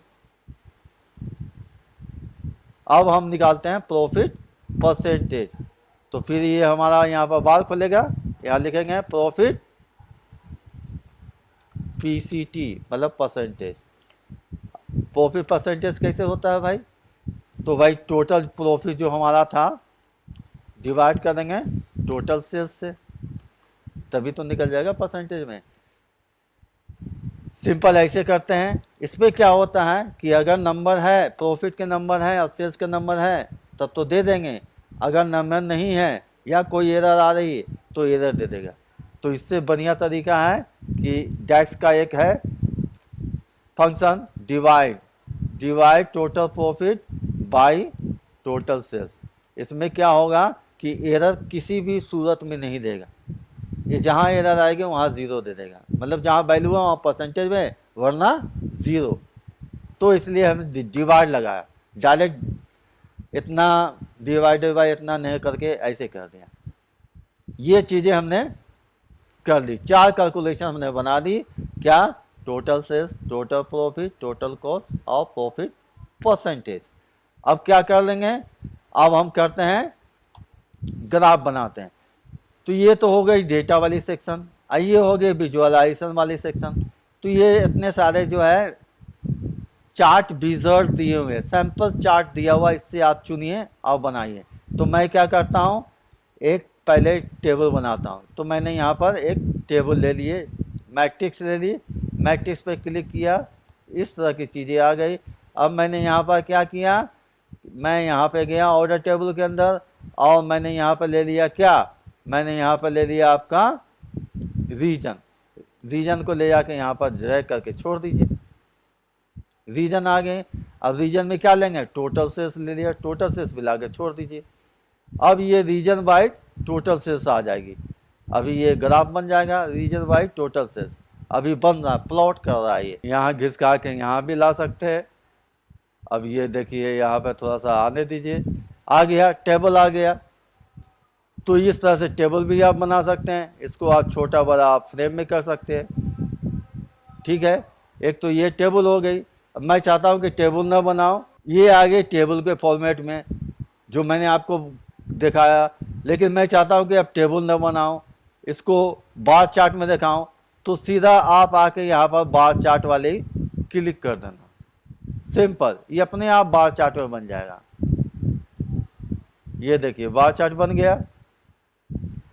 मैं सोचता हूं कि इसमें टोटल कॉस्ट भी दिखाऊं साथ में, तो टोटल कॉस्ट वाली कैलकुलेशन उठाइए, इसमें जाके छोड़ दीजिए। तो ये हमने टोटल सेल्स और टोटल कॉस्ट लगा के छोड़ दी। अब मैं क्या चाहता हूं कि ये इसके ऊपर न दिखाए, साइड बाय साइड दिखाए। तो क्या करेंगे, ये वाला हमने कॉलम चार्ट ले लिया, ये देखिए इस तरह बन गई। अब मैं चाहता हूं कि यहाँ पर पाई चार्ट बनाओ, तो ये हमने क्या किया, पाई चार्ट वाले यहाँ पर क्लिक कर दिया, इसको उठा लिया, यहाँ पे ला दिया। अब मैं क्या करता हूँ कि टोटल कॉस्ट कितना कितना लगा था मुझे, किसके वाइज, तो उसके लिए मुझे देखना पड़ेगा कस्टमर सेगमेंट वाइज। तो ये कस्टमर सेगमेंट वाइज जो जो हमारा लगा ये यहाँ हमने ला दिया। अब इसको उठा के यहाँ पे थोड़ा सा सेट कर दिया। अब मैं चाहता हूँ एक लाइन चार्ट बनाऊँ, तो लाइन चार्ट के लिए ये है, ये हमने क्लिक कर दिया। अब ये लाइन चार्ट वाले फॉर्मेट यहाँ आ गए। अब इसमें क्या करूँगा, लाइन चार्ट के लिए हमेशा एक टाइम पीरियड का होना ज़रूरी है, क्योंकि लाइन चार्ट हमेशा ट्रेंड दिखाता है। तो हम क्या करेंगे, डेट कोई चीज़ उठाएंगे, तो डेट का हमारा क्या ऑर्डर डेट है, ऑर्डर डेट उठाया, यहाँ ला के छोड़ दिया। ठीक है, अब प्रॉफिट परसेंटेज यहाँ लाया, प्रॉफिट परसेंटेज ला के यहाँ पर छोड़ दिया, दो चीज़ें छोड़ दी। अब ये 2015 का दिखा रहा है, तो मैं क्या चाहता हूँ कि हमें ईयर नहीं चाहिए, ठीक है, तो ईयर को यहाँ से हटा दिया, क्वार्टर भी नहीं चाहिए, मंथ भी नहीं चाहिए, तो यहाँ डे रहने दिया। अब डे बाय ये लाइन चार्ट बन गई। ठीक है, अब ये डे बाय लाइन चार्ट बन गई। ये तो हो गई, चार्ट बन गई। अब ये चार्ट देखने से आपको पता क्या चल रहा है कि देखिए इसमें सबसे ज्यादा कौन सा सेक्शन है, ये सेक्शन। तो इस सेक्शन में सबसे ज्यादा क्या हुई है, टोटल कॉस्ट लगा है, सबसे ज्यादा खर्चा इस सेक्शन में हुई है। इस सेक्शन क्या है, कारपोरेट, मतलब 35% खर्चा लगा है मुझे इस पे। और सब पे देखिए, इस पे 24% है, इस पे 20% है, इस पे 19% है। लेकिन कारपोरेट सेगमेंट में 35% कॉस्ट लगा, अपना खर्चा लगा पॉकेट से। अब सेल्स कितना हुआ भाई, खर्चा तो लगा है। तो इसी सेल्स को उठा के हम यहाँ पर अगर रख दें, सेल्स को उठा कर यहाँ पर रख दें, तो देखिए सेल्स भी बता रहा है। तो ये थोड़ा सा अजीब सा दिख रहा है, इसलिए हम यहाँ से सेल्स को हटा देते हैं। अब कॉस्ट के जगह पर सेल्स देख लेते हैं कि सबसे ज़्यादा सेल्स कहाँ हुई है, यहीं पर हुई है। ये देखिए कारपोरेट में ही सबसे ज़्यादा सेल्स हुई है। अब हम क्या करते हैं, अब कुछ को हम अब चार्ट को फॉर्मेट करते हैं। तो फॉर्मेट करने के लिए पहले क्या करें, पहले एक स्लाइसर डालते हैं। स्लाइसर मतलब फिल्टर लगाते हैं। तो फिल्टर कहाँ है भाई, इसमें ये है, इसको क्लिक किया, ये हमारी फिल्टर वाली आ गई। अब मैं चाहता हूँ कि इस फिल्टर में क्या रखूँ, इस फिल्टर में मैं ऐड करूँगा क्या ऐड करूँ भाई, ऑर्डर प्रायोरिटी ऐड कर दिया यहाँ फिल्टर में, ऑर्डर प्रायोरिटी ऐड कर दिया। तो ये 4 तरह के ऑर्डर, 5 तरह के ऑर्डर हैं, ऑर्डर प्रायोरिटी 5 तरह के हैं यहाँ पर देखिए। एक और फिल्टर कर दिया, इसी को बनाना है तो इसको कॉपी पेस्ट कर दीजिए डायरेक्ट, और इसको फिर नीचे ले आइए, और इसमें ऑर्डर प्रायोरिटी हटाकर कुछ और डाल दीजिए। तो मैं क्या डालता हूँ इसमें, शिप मोड, इसमें शिप मोड डाल दिया मैंने।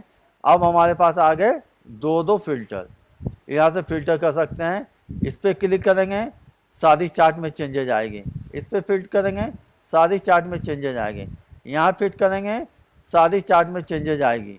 यहाँ करेंगे क्लिक, सारी चार्ट में चेंजेज आएगी। तो ये डायनामिक चार्ट बन जाता है।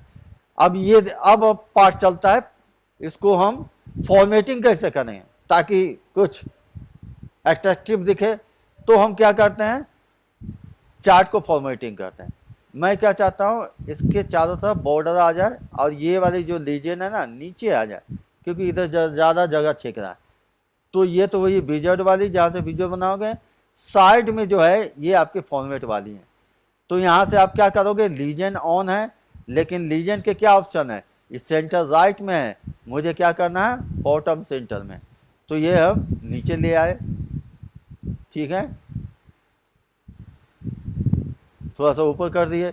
अब मैं चाहता हूँ कि इसका बॉर्डर लग जाए, और बॉर्डर भी क्या हो, राउंडेड बॉर्डर हो। तो क्या करेंगे, देखते हैं यहाँ ऑप्शन बॉर्डर का। तो यहाँ जनरल में जाते हैं, जनरल में आपका इफेक्ट के अंदर आते हैं, यहाँ आता है विजुअल बॉर्डर। बॉर्डर को विजुअलाइज कर दिया, मतलब दिखेगा। लेकिन हमें बॉर्डर कैसा चाहिए,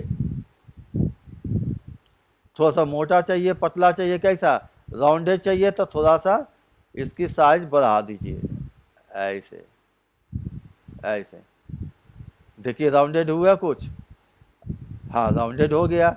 अब थोड़ा सा इसको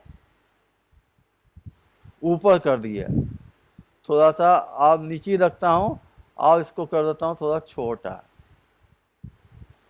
ठीक है, ये हो गया।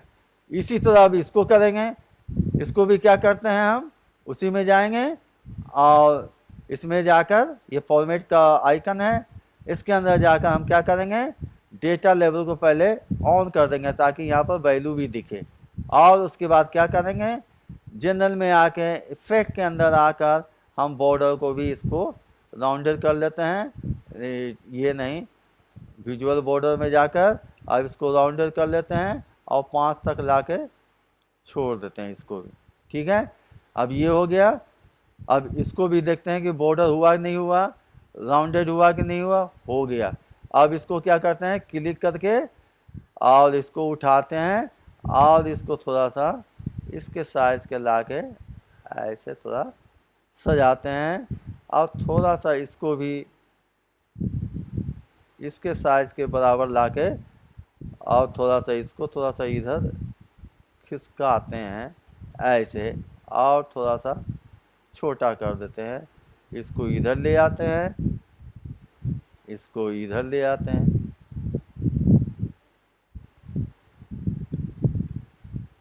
ठीक है, अब थोड़ा सा ऊपर ले आते हैं। अब देखिए दोनों एक लाइन में आ गया ना दोनों एक लाइन में। अब मैं क्या करता हूँ, थोड़ा थोड़ा सा और बड़ा कर लेता हूँ ताकि ये एरिया भी कवर होनी चाहिए ना थोड़ा सा, तो अच्छा लगेगा। तो ये यहाँ पर कर दिया, इसको भी थोड़ा सा करके क्लिक करके इसको भी एरिया थोड़ा सा बड़ा कर दिया। थोड़ा सा इसको लगता है नीचे करना पड़ेगा, कर दिया। अब ये दोनों बराबर साइज के हो गए। अब इसको भी हमें करना है सेम चीज़, बॉर्डर वॉर्डर सारा। तो हम क्या करेंगे, इसमें जाएंगे, पहले उस चार्ट को सेलेक्ट करना पड़ेगा, फिर इसमें जाएंगे, जनरल में जाएंगे और इफेक्ट के अंदर जाएंगे, बॉर्डर को ऑन करेंगे और यहाँ पर राउंडेड बॉर्डर की जगह पर 5 ला के छोड़ देंगे। ठीक है, और इसके लगा के हमने छोड़ दी, ये छोड़ दिया हमने। अब ये देखिए इसको सिलेक्ट करते हैं और इसको इसके साइज का लाके यहाँ पर छोड़ देते हैं। अब देखिए 3 चार्ट बना दिया हमने। अब ये जो है फिल्टर इस तरह दिख रहा है। फिल्टर हटाना हो तो ये वाला जो चीज़ है ना, इसको क्लिक कर दीजिए, सिलेक्शन क्लियर हो जाएगा। इसमें भी आप ये क्लिक कीजिए, सिलेक्शन क्लियर हो जाएगा। अब मैं फिल्टर चाहता हूँ कि ऐसा ना हो, मैं ड्रॉप डाउन चाहता हूँ, अच्छा नहीं दिख रहा है, तो मैं क्या करूँगा, उस चीज़ को सिलेक्ट करूँगा, इसमें जाऊँगा और वर्टिकल लिस्ट की जगह पर हम कर देंगे ड्रॉप डाउन। अब ये ड्रॉप डाउन का हो गया। ठीक है, इसको कर दिया। अब इसमें क्या किया हमने, जनरल में गए, इफेक्ट में गए, अब इससे हमने बैकग्राउंड की कलर चेंज कर डाली। ठीक है, बैकग्राउंड की कलर चेंज कर डाली और इसको हमने हटा दिया। अब इसमें जाते हैं, इसको भी वही काम करते हैं, जनरल में गए, बैकग्राउंड की कलर ब्लू चेंज कर डाली, इसको भी हटा दिया। और क्या करेंगे, हम विजुअल बॉर्डर नहीं करेंगे इसमें, और इसको करेंगे हम स्लाइसर सेटिंग में जाकर ड्रॉप डाउन।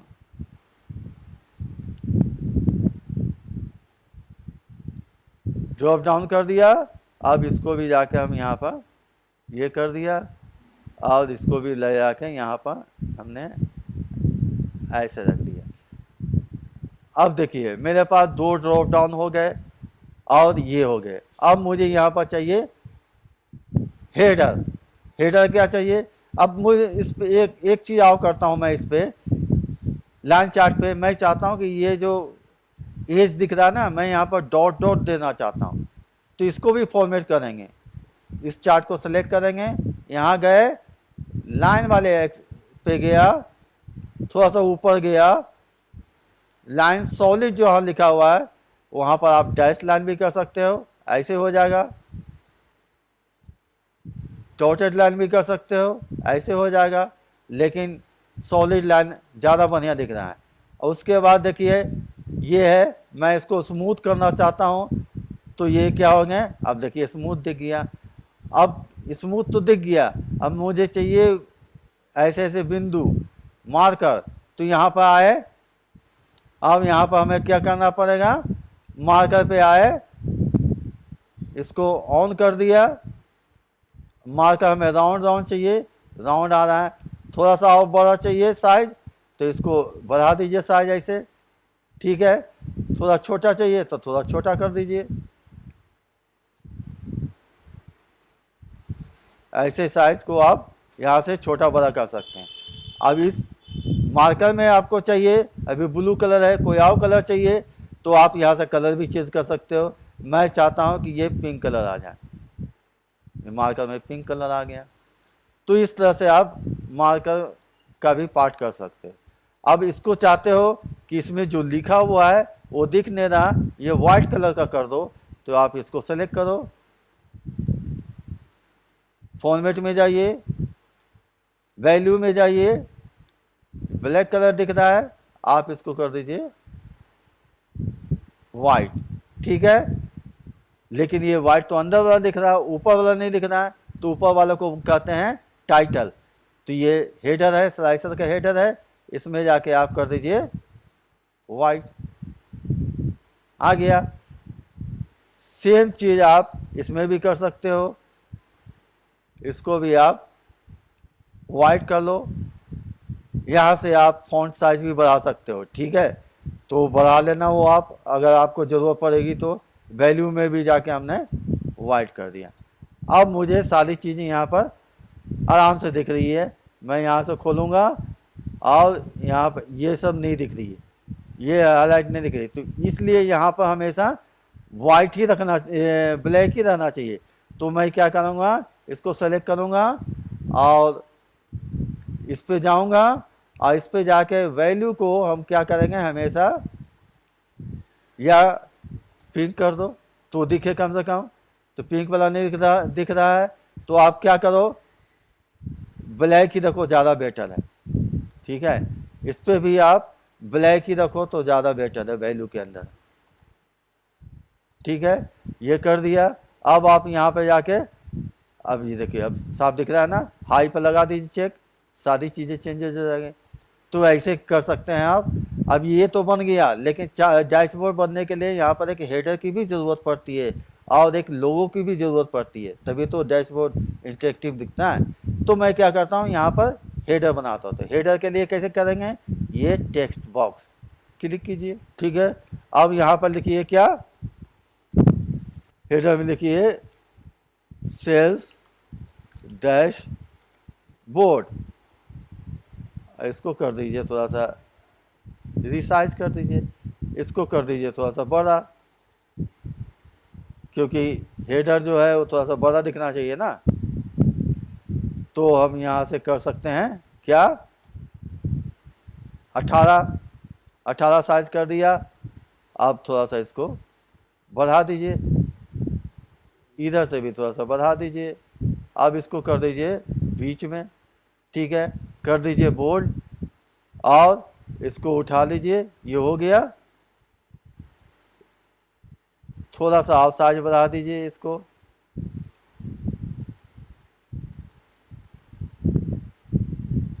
ये हो गया।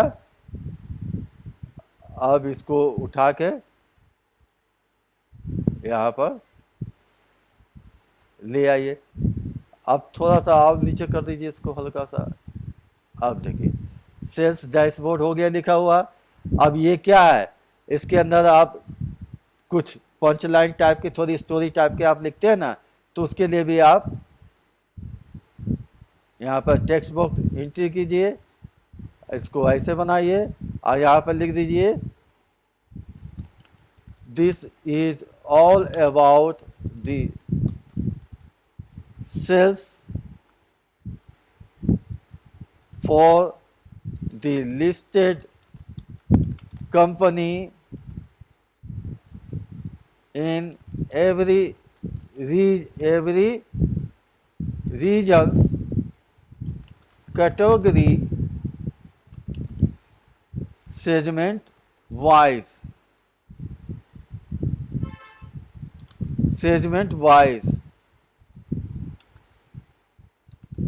details are below for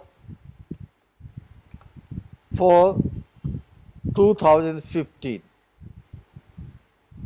full stop. ये हमने छोटा सा इसकी स्टोरी लिख डाली, ठीक है, और इसको हम क्या किए, बीच में कर दिया। अब इसको चाहे तो और भी छोटा कर सकते हैं, तो यहाँ से साइज उठाइए, 9 पे आ जाइए, इसको सेलेक्ट कर दीजिए पहले, तब जाइए और 8 पे चले जाइए, ये छोटा हो गया। अब हम क्या करेंगे, इसको उठा के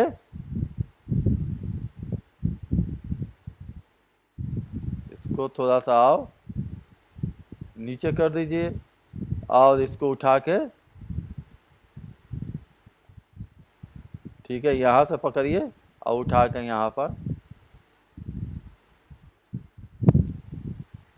थोड़ा सा आप एरो की मदद से भी आप घिसका सकते हैं ऐसे। अब ये देखिए ऊपर, इसके ऊपर डैशबोर्ड के नाम के ऊपर चढ़ जाते हैं, इसके बैकग्राउंड को क्या कीजिए आप, ट्रांसपेरेंसी कर दीजिए, तो इसको सेलेक्ट कर लीजिए। ठीक है, सेलेक्ट कर लिए। अब क्या करेंगे, इफेक्ट में जाके ट्रांसपेरेंसी को आप 100% कर दीजिए। अब देखिए पीछे की चीज़ें दिख रही है ना। तो ये हो गई आपकी डैशबोर्ड की टाइटल। अब चाहिए आपको लोगो यहाँ पर लाना है, तो कोई भी कंपनी का आप लोगो यहाँ पर डाल सकते हैं। मैं क्या करता हूँ, मैं अपने YouTube चैनल का लोगो यहाँ पर इंसर्ट करता हूँ। तो क्या करूँगा, यहाँ पे इंसर्ट, इंसर्ट क्या, इंसर्ट करूँगा इमेज, ये है इमेज, इमेज इंसर्ट करूँगा और ये मुझे ले जाएगा कि कहाँ पे इमेज है, मतलब उस लोकेशन पे ले जाएगा जहाँ से आप इमेज को यहाँ पर इंसर्ट कर सकते हो। अच्छा, ये यहाँ पर ऐसे खुल गया, आया नहीं, तो मैं क्या करूँगा, चूंकि यहाँ पर इमेज नहीं दिख रहा है इसलिए इमेज नहीं किया उसने, add image to your report. अब मैं इसको क्लिक किया, देखता हूँ इमेज क्यों नहीं आ रही है भाई ऐसे, ये यहाँ से आ रहा है। अब यहाँ पर select an image and format pane under this, तो ये ऐसे नहीं दिख रहा, हालांकि इमेज से आता है। चूँकि मैं विंडो मशीन पे नहीं हूँ, मैं मैक पे हूँ, एप्पल का ये सिस्टम है। हालांकि मैं पावर BI एप्पल सिस्टम पर नहीं चलता, मैंने पैरेलल विंडोज़ अपलोड करके मैं उस पर आपको बता रहा हूँ, इसलिए ये थोड़ा सा इशू कर रहा है। जब आप विंडोज़ की मशीन पे होंगे तो आपको ये इमेज वहाँ पे ले जाएगी। अब सवाल है कि मैं लाऊं यहाँ पर कैसे। मैं कोशिश करता हूँ कि मैं अपने जहाँ पे हमने रख रखी है वहाँ से उठा कर ला सकता हूँ कॉपी करके, तो मैं वहाँ से कॉपी करने की कोशिश करता हूँ।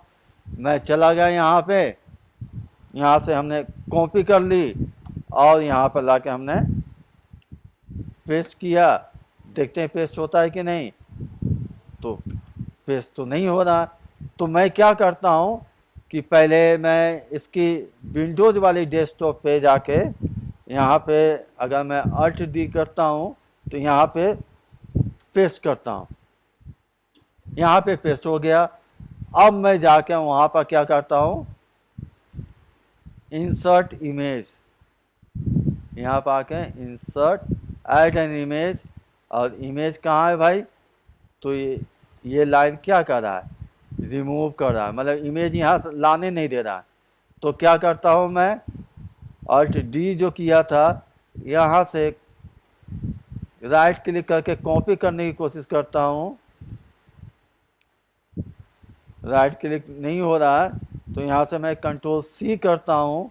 Ctrl+C करके ला के मैं यहाँ पर Ctrl+V करता हूँ या पेस्ट करने की कोशिश करता हूँ, तो यहाँ पे नहीं हो रहा है, जबकि वो आ जाना चाहिए। ठीक है, तो इमेज से तो वही होता है, हमने ऐसे ही किया आज तक, इंसर्ट के अंदर ही होता है ये। तो यहाँ पर आप कोई भी लोगों को लाके आप चिपका सकते हो। ठीक है, अगर मैं डायरेक्ट यहाँ से उठाऊँ, हाँ, अगर मैं डायरेक्ट यहाँ से उठा के मैं चाहूँ कि यहाँ ला के छोड़ दूँ तो भी नहीं हो रहा। तो आप कोई भी इमेज को आप कर सकते हो, जैसे मैंने, वो भी नहीं हो रहा है। यहाँ से उठा के मैं यहाँ पर छोड़ने की कोशिश कर रहा हूँ, नहीं हो रहा है, नहीं तो हो जाता। तो चलिए कोई नहीं, आप यहाँ पर आप लोगो डाल सकते हो, या मैं चाहता हूँ कि यहाँ से कोई लोगो, विंडो से लोगो कोई निकालूं, तो मैं यहाँ डालता हूँ कोई भी कंपनी, एनी कंपनी लोगो इमेज। ठीक है, यहाँ से मैं कर देता हूँ कोई भी, जैसे सपोज किया कि मैंने ये ले लिया। ठीक है, ये ले लिया। अब इसको एक कॉपी बनाकर अपने डेस्कटॉप पे सेव कर लूँगा। अब मैं इसको क्या किया, सेव इमेज एज, अब ये खुलेगा PNG इमेजेस।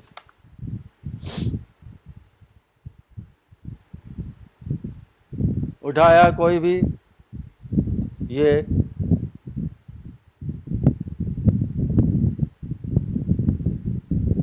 राइट क्लिक किया, सेव इमेज एज। अब ये इमेज PNG फाइल आ रही है। अब मैं इसको क्या करता हूँ, PNG फाइल को यहाँ पर हमने डाउनलोड में सेव कर दिया। ठीक है, डाउनलोड में सेव कर दिया। अब पावर BI में आया। अब यहाँ से क्या किया, ऐड इमेज। ये आ नहीं रहा, ये विंडो वाली सिस्टम पे आ जाएगी। क्योंकि मैं विंडो पे नहीं हूँ, मैक पे हूँ, इसी वजह से इशू कर रहा है। आप यहाँ से इमेज ऐड करेंगे, वो लोकेशन बताएगा और लोकेशन से आप वहाँ पर इंसर्ट कर लेंगे। ठीक है, तो ये तो हो गई, इस तरह से आप डैशबोर्ड को बना सकते हैं। अब ये डैशबोर्ड बनाने के बाद आप पब्लिश कैसे करेंगे, चूँकि रिस्ट्रिक्शन है, हमारे पास लाइसेंस नहीं है, पब्लिश कैसे करेंगे। यहाँ पर मैं केवल आपको ऑप्शन बता सकता हूँ, पब्लिश किया कैसे जाता है, क्योंकि लाइसेंस है नहीं तो पूरी चीज़ें बताती। तो मैं क्या करूँगा, यहाँ पे आके पहले होम पे आया। ठीक है, यहाँ पे है पब्लिश का ऑप्शन, यहाँ पे पब्लिश करेंगे। जैसे ही आप पब्लिश पे क्लिक करेंगे, पहले आपको सेव करना पड़ेगा इस फाइल को, मैंने सेव नहीं किया। जैसे ही आप पूछ रहा है ना, आप सेव करना चाहते हो, क्योंकि पब्लिश करने से पहले ये सेव मांगता है। तो मैं यहाँ पर करता हूँ कि हाँ सेव कर दो। तो मैं उस फाइल को मैं यहाँ पर DMO के नाम से यहाँ पर हमने सेव कर लिया। ये सेव क्या होगा, demo.pbix, P for parrot, B for bottom, I for ink, जिससे लिखते हैं, है ना। अब ये पूछता है ईमेल आईडी, क्योंकि फाइल तो सेव कर ली। तो यहाँ पर मैं अपना ईमेल आईडी भी डाल देता हूँ, तो वो लेगा नहीं, क्योंकि यहाँ पर उसको कंपनी की आईडी चाहिए या माइक्रोसॉफ्ट की आईडी चाहिए। अब ये ईमेल आईडी तो लिया, अब वहाँ जाकर सर्च करेगा कि क्या ये ईमेल आईडी जो डाला गया है, क्या इसके पास लाइसेंस है। ये अब सर्च करेगा, बहुत चालू है ये, सर्च करेगा। अगर मिल गया तो डन है, नहीं मिला तो अभी फ़ोन नंबर में क्या मांगा है, sign with different user name, confirm कर दिया, कर डिफरेंट यूजर नेम। भाई हमारे पास कुछ नहीं है, सारा चीज़ कंफर्म कर लेगा। कांट एक्सेस योर अकाउंट, तो ऐसे ऐसे चीज़ें वो पूछेगा। यहाँ से आप एंट्री करने के बाद जब आप पब्लिश में जाओगे, तो वहाँ पर भी 2-3 कॉलम का होता है। लेफ्ट साइड में आपका होगा वर्क स्पेस, उसके अंदर ये चीज़ें सेव हो जाती है। अब वो चीज़ें सेव होती है जहाँ पर कोई भी आपके कंपनी के जो सीनियर्स हैं, जिसके पास एक्सेस है, वो वहाँ जाकर आपके वर्क स्पेस में आज की डेट का वो रिपोर्ट खोल के देख लें। ठीक है, लेकिन वो चेंजेस नहीं कर सकते। अगर उनको कुछ और चेंजेस चाहिए तो फिर आपसे कांटेक्ट करेंगे कि आप इसमें ये चेंजेस कर दो। ठीक है, हाँ वो ये फिल्टर विल्टर सब लगा के देखेंगे कि ये फिल्टर लगाने के बाद क्या हो रहा है। ये सारी चीज़ें यहाँ पर कर करके, वो सारी चीज़ कर करके वो चेंज करके देखेंगे। लेकिन चाहिए कोई स्ट्रक्चर में चेंज हो जाए, पाई चार्ट के जगह पर कोई और चार्ट बना दे, वो नहीं कर सकते। ठीक है, वो नहीं कर पाएंगे। ये ऐसे फिल्टर लगा के वो चेक करके देख सकते हैं, लेकिन आपके बनाए हुए रिपोर्ट में कोई चेंजेस कर दे, वो नहीं कर सकते। तो वो क्या करेंगे, फिर दोबारा आपसे कांटेक्ट करेंगे कि इसमें ये चेंजेस कर दो। तो ये है सीधे पब्लिशिंग वाले कहानी। अब पब्लिशिंग के अंदर ये होता है कि जैसे कह दिया कि भाई ऐसा करो ना, हर सप्ताह मंडे को मेरे को 8 से 8 बजे ये रिपोर्ट आ जानी चाहिए। अब कभी आप बैठे हो तो ठीक है, कभी आप छुट्टी पे चले गए 2 महीने के लिए, तो कौन करेगा। तो क्या करोगे, उसमें ऑप्शन होता है time by refreshing and sending. तो क्या होगा, मंडे को मंडे वो रिफ्रेश करेगा, और सेंड करने से पहले वो रिफ्रेश करेगा, फिर अपने आप सेंड कर चला जाएगा, अपने आप चला जाएगा। आप टाइम सेट कर दो, हर week on Monday this time send हो जाएगा। किसको किसको सेंड होगा, उसके ऊपर में एक ऑप्शन होगा, एक बॉक्स होगा, उसमें लिखना पड़ेगा ईमेल आईडी, इसको चले जानी है, कॉमा, दूसरा ईमेल आईडी इसको चली जानी है, कॉमा, तीसरा ईमेल आईडी इसको चली जानी है। बस उतना लिख के छोड़ दो और सेव कर दो, अपने आप चला जाएगा। आपको कोई टेंशन पालने की ज़रूरत नहीं है ना। कितनी कमाल की चीज़ पावर BI, अपने आप चल जाता है पावर BI सर्विस। अगर आप कोई चीज़ डैशबोर्ड बनाना चाहते हो मोबाइल के शेप में, तो यहाँ पे आपका जो शेप होता है होम के अंदर मोबाइल शेप में होता है व्यू, ठीक है। ये पेज व्यू था, ये मोबाइल लेआउट था। अब दूसरे में पेज में हम गए, यहाँ पर मोबाइल लेआउट करोगे तो मोबाइल लेआउट के पेज में ये खुलेगा, वहाँ पर आप डैशबोर्ड बना लो, ठीक है। ये देखो मोबाइल के शेप का खुल गया ना, यहाँ पर आप डैशबोर्ड बना लो। पेज लेआउट में मोबाइल शेप में करना चाहें तो यहाँ से उठा के आप ये वाला उठा के आप यहाँ पर रख सकते हैं, ऐसे रख सकते हैं। ये हमने मोबाइल में ये रख लिया, फिर यहाँ से ये उठा के इसको ऐसे रख सकते हैं, इसको उठा के यहाँ से आप ऐसे रख सकते हैं।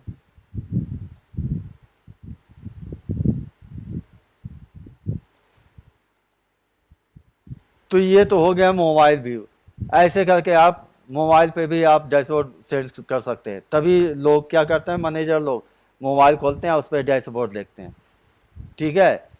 ये चीज़ है, ऐसे आप यहाँ पे भी क्लिक करोगे, इस पर सारी चीज़ें चेंजेज होगी। यहाँ क्लिक करोगे सारी चीज़ें चेंजेज होगी, दोबारा क्लिक कर दोगे सारी चीज़ें हट जाएगी, यहाँ पे क्लिक करोगे सारी चीज़ें चेंजेज, ऐसे करके मोबाइल पे देख लेते हैं वो, ठीक है।